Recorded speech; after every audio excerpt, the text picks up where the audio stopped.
There comes a time in everyone's life when you just do something crazy and stupid for no reason. But it's not a new concept. People have been doing crazy things for centuries, and if they had Twitter back then, these would definitely be some of the YOLO swag moments. Number 1. Thutmose III. He was an Egyptian pharaoh that was only 17 years old when he got the job. He was leading his army to capture a city called Megiddo. It was his first time leading a march, and he had to look out for Canaanite soldiers who wanted to kill him and wipe out his army. He came across a mountain range, and knew Canaanite soldiers were on the other side. He had 3 possible routes to take. Thutmose could lead his army around either sides of the mountains, or lead them down a narrow path going through the middle. His advisors said the best way to go was around the mountains, because if the Canaanite soldiers attacked, they could stretch their army out and flank the enemy. But if they went through a narrow pass, Canaanite soldiers could wait right here and kill Thutmose' army one by one. But Thutmose, being the cocky, rebellious punk that he was, looked his advisors straight in the eye and said, YOLO, probably. And he would have tweeted about it too. Despite having no good reason to go through the mountains, he did. And the story could have ended there with 10,000 Egyptian deaths. But the Canaanites on the other side of the mountain thought no one would be stupid enough to go through the mountain pass, so they positioned their army here and here. When Thutmose got to the other side, he saw an extreme lack of Canaanite soldiers there. He marched his army back around, surprising the Canaanite soldiers and winning the battle. Number 2. Onfim. Onfim was a 7-year-old boy who lived in Novgorod, Russia in the 1200s. He went to school and did his homework scratched in soft birch bark. He probably really hated school because, in this example of homework we found, we see the first 11 letters of the alphabet here, and then a picture of a warrior who's probably killing the teacher, which is labeled Onfim. In this piece we have homework on one side, and on the other side is a picture of what looks like to be a wild beast, and the writings, I am a wild beast. And he's holding a sign that reads, Greetings from Onfim to Danilo. Now he's writing notes to his friend? This guy was the oldest example of someone who wasn't paying attention in school. There's also a picture of his mom and his dad, Onfim and his dad, who apparently was a warrior, some battle scenes with a really long horse, and some more random doodles. I mean, the doodles I made when I was 7 were a little better. Can you imagine 800 years from now, future archaeologists digging up doodles you made in 1st grade? I wonder if his teacher saw these. He turned them in, right? This just proves that teachers have been dealing with obnoxious students for centuries. I'm surprised the scientists didn't find this work on an ancient refrigerator. Number 3. Michelangelo. Michelangelo is, by definition, a swag master. He didn't give a flying buttress what people said about his art. He didn't care if you were the Pope. In fact, he hated the Pope. So when the Pope commissioned him to paint the Sistine Chapel, he straight up said, no. But he really needed the dough, so he reluctantly did it. In an act of pure swag, he left a couple of hidden Easter eggs inside. In one painting, we have God creating the sun and moon. Get it? The sun and moon? Classic. People prayed under this for hundreds of years. There's also a debate in this iconic part of God giving life to Adam. You see, some people see an outline of a human brain right here. Now, people don't know if Mikey put it in there intentionally, or what he meant by it if he did. Some people say that he meant that God is giving Adam intelligence, and others say that God was thought up by man. Something else, when the papal minister of ceremonies, Biago de Sensina, I don't know. Anyway, he came in while Michelangelo was painting and complained about all the nudity. Michael said he wasn't going to change it, and the minister left begrudgingly. So to get back at him, Michael painted the man in hell. And just to add insult to injury, he painted a snake biting off his David parts. The Pope wanted Michelangelo to change it, but he was so done with Michael's swagger that he decided to leave it. Number 4. Annie Taylor. Annie Taylor was taking a boat tour to see Niagara Falls when the thought came to her, I want to slide down that. She was going through a bit of economic trouble at the time, and thought that going down the falls in a barrel would make her famous. She had a special barrel made, and padded it with a mattress. She tested it by putting a cat in the barrel and sending it over the falls, which luckily survived with minor injury. 2 days later, Annie went over and also survived. However, she earned some money, but not a lot. She spent the rest of her life posing for photographs with tourists, just trying to earn enough money until she died in 1921. But you are more thankful that the cat lived, aren't you? Number 5. Patu. In the 1770s, a racehorse named Potatoes was resting in a stable when a stable worker asked the owner what the horse's name was. He needed to know what to write on a feeding bucket. The owner said the horse's name, but the worker misheard him, thinking he said pot, 8 O's. And thus the name Patu was born. And the worker would have been a great employee at Starbucks, seeing that he misspells people's names wrong. But the story doesn't end there. The owner thought the name was funny and was full of swag, and decided to change the name to Patu.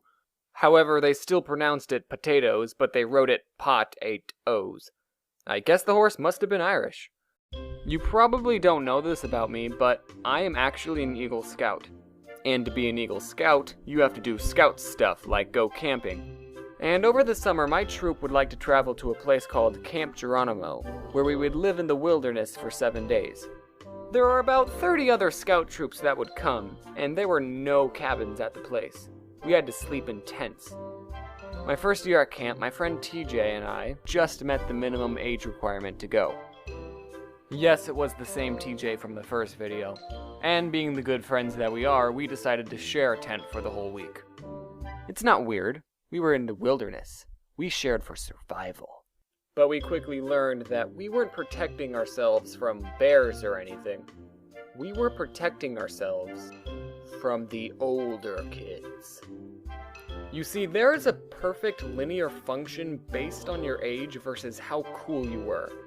And TJ and I were obviously not cool. So about 3 days into camp, someone thought it would be funny to take a can of Axe deodorant spray, tie down the button thing that sprays the Axe, throw it in our tent, and then zip the tent flap shut. This horrendous act is actually a very common prank among Boy Scouts called axe bombing. Eventually, I had to go get something from the tent, so I opened the flap thing and I was just hit with this wall of awful smells. You think boys like the smell of axe? Nah, that stuff's friggin' gross. I'd never experienced the heinous act of axe bombing in my whole life until then. But this wasn't how I wanted it to happen. I immediately got mad. Like, super pissed.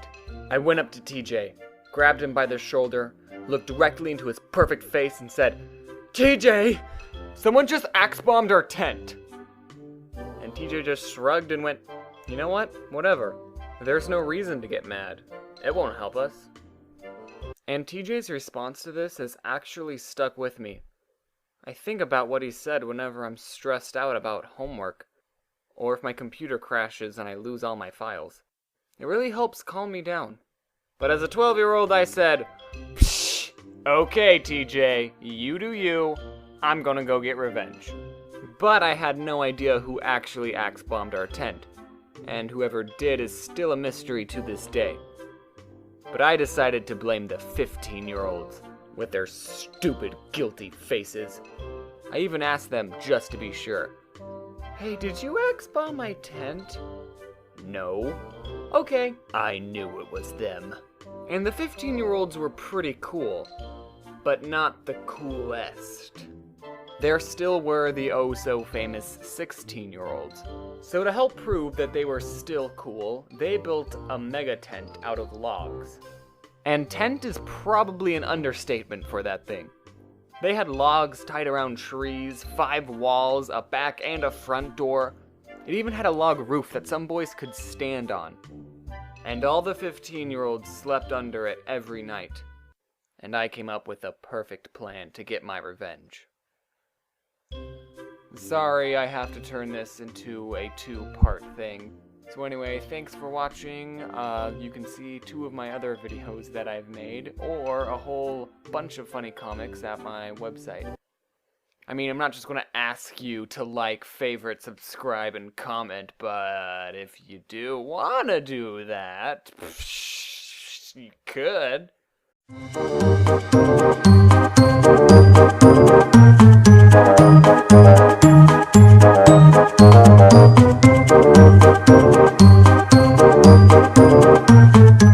So me and TJ had to sleep a whole night in the axe-smelling tent.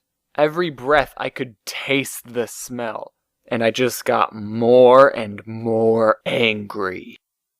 The night finally passed, and I woke up early in the morning before everyone else, so I could start with my master revenge plan.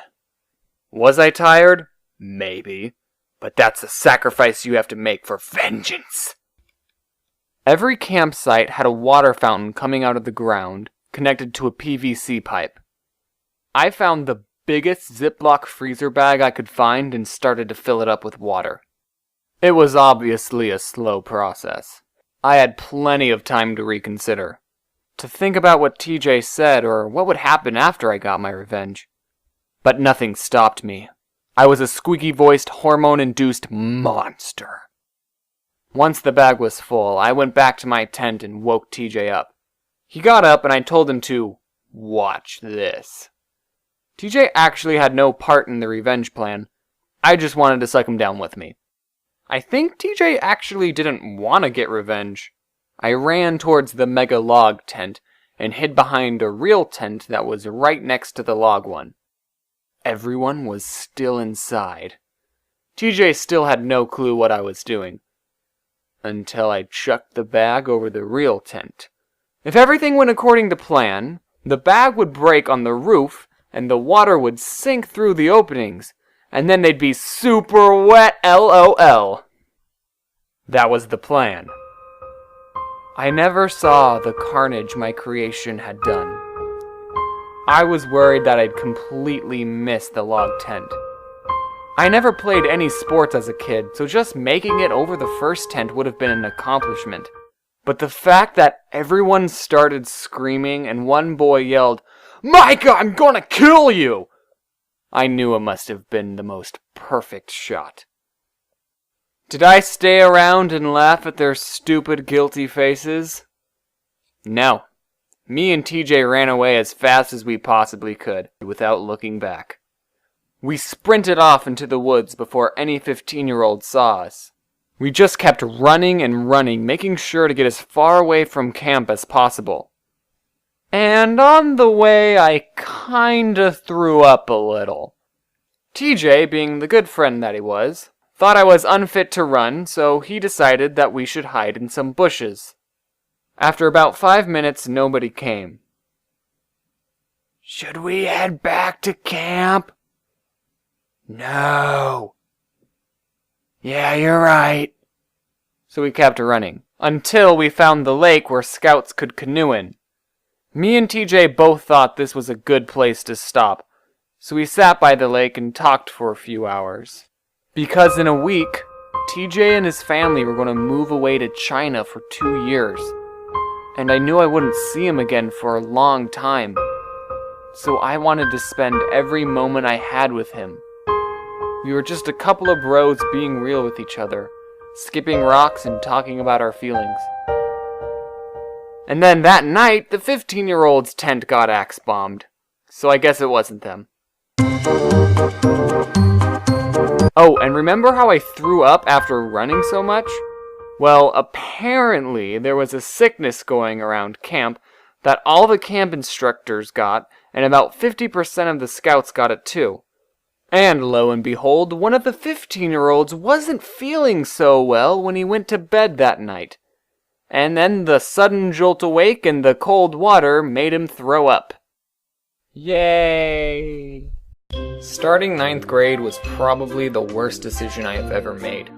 I didn't go to a public school, I went to a preparatory school that made us wear uniforms, wake up early, and use lockers. And I went to the school with my twin sister, and we had every single class together. So since we didn't know anyone, we sat next to each other in all our classes. And as the school year went on, we got to know more people and we all became friends. Soon everybody in the 9th grade knew who we were. But one day, it was about the second to last week of school, and we just finished our classes. And we were both 14, so you know, we were still kind of weird. Puberty and stuff. And I say, "Faith, You know what would be funny? If you bump into someone and then say, "Oh, sorry, let me apologize with my sympathy rub." And then I proceeded to rub my sister's arm, slowly and gently, because that's what a sympathy rub is. I mean, it's not my best work, but I think it's funny.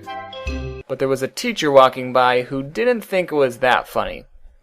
It was a middle school teacher, so we've never seen her before, and she asks us, "Hey, do you two know the school's policy on PDA?" And my sister responds with, "Yep," and starts to walk away. Oh, I'm not done. The teacher then began to give us a lecture about why we have to keep our feelings for each other outside of school. She said stuff like, "I know you're both young and in love," and, "but your hormones are all out of whack, and now it's not a time to be going steady with someone." So apparently this teacher saw us sit next to each other in classes, walk with each other in the hallway, and eat lunch together, and naturally assumed that we were madly in love. Me and Faith looked at each other, and we were both thinking, do we tell her? You know, we probably should have, but we didn't want to make the teacher feel awkward or anything, so we just kept our mouths shut and nodded. And I remember while this was happening, my friend Anthony walked by, and, knowing we were both brother and sister, was extremely confused why we were being told not to show our feelings for each other in school. And we weren't even making out or anything.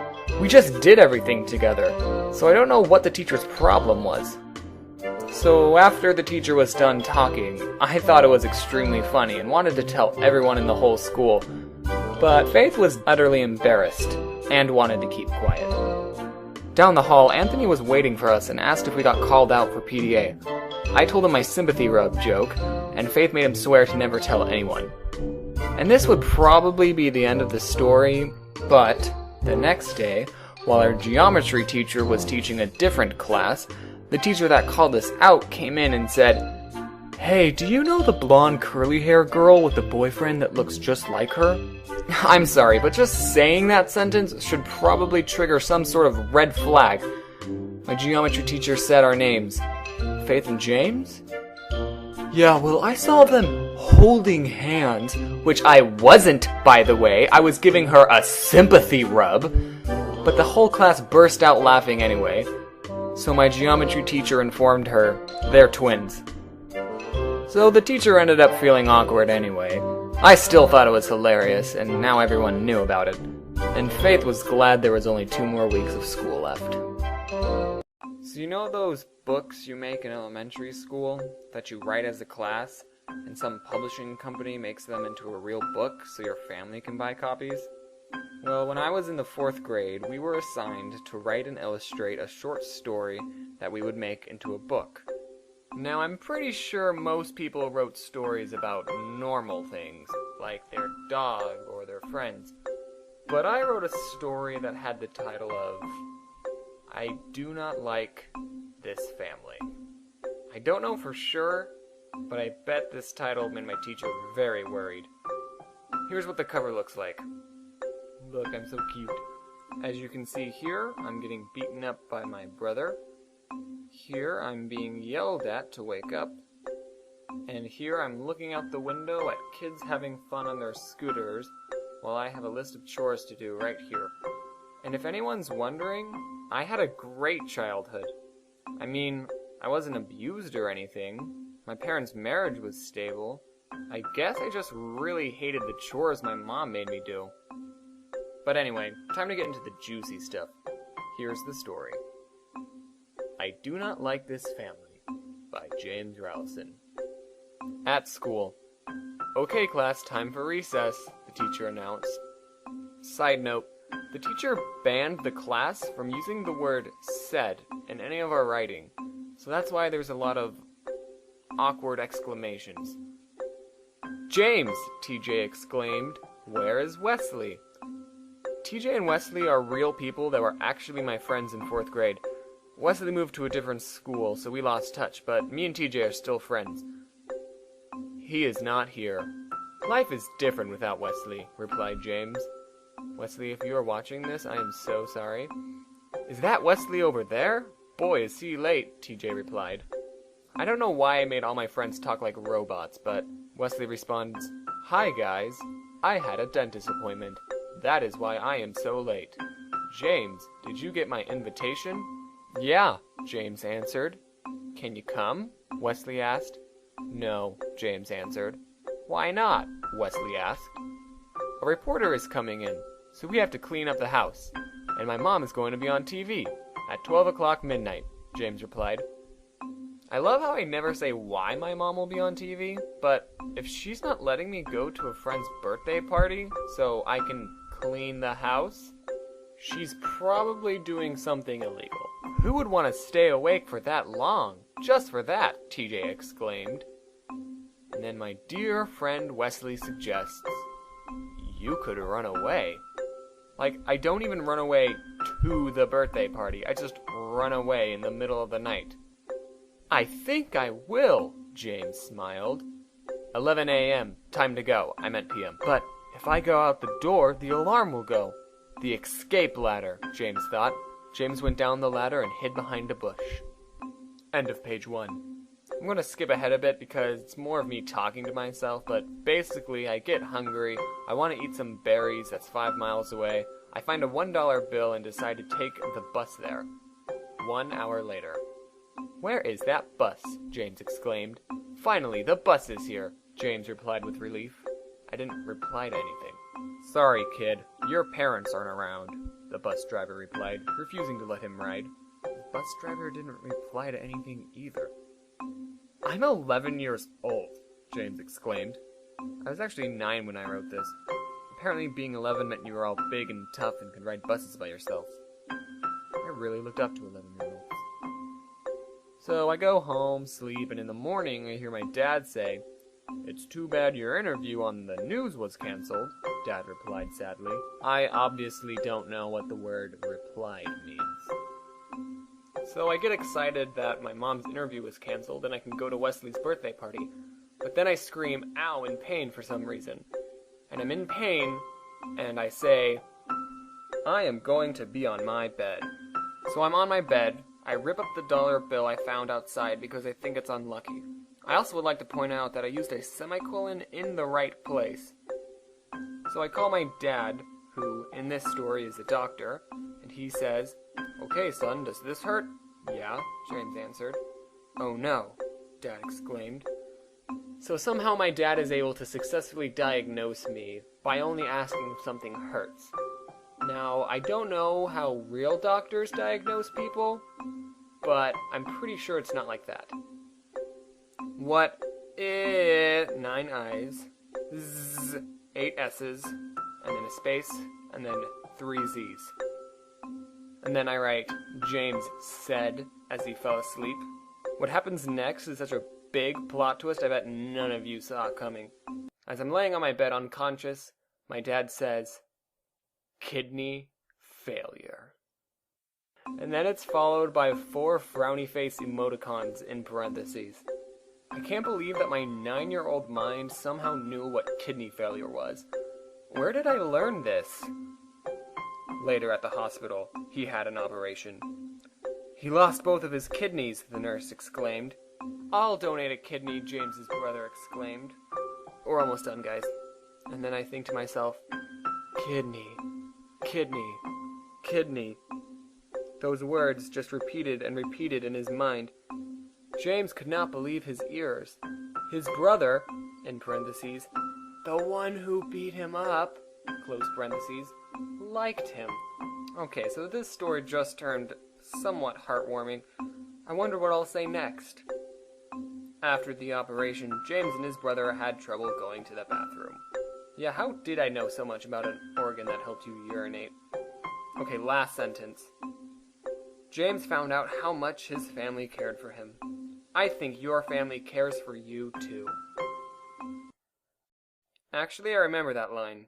Yeah, my teacher made me write that in.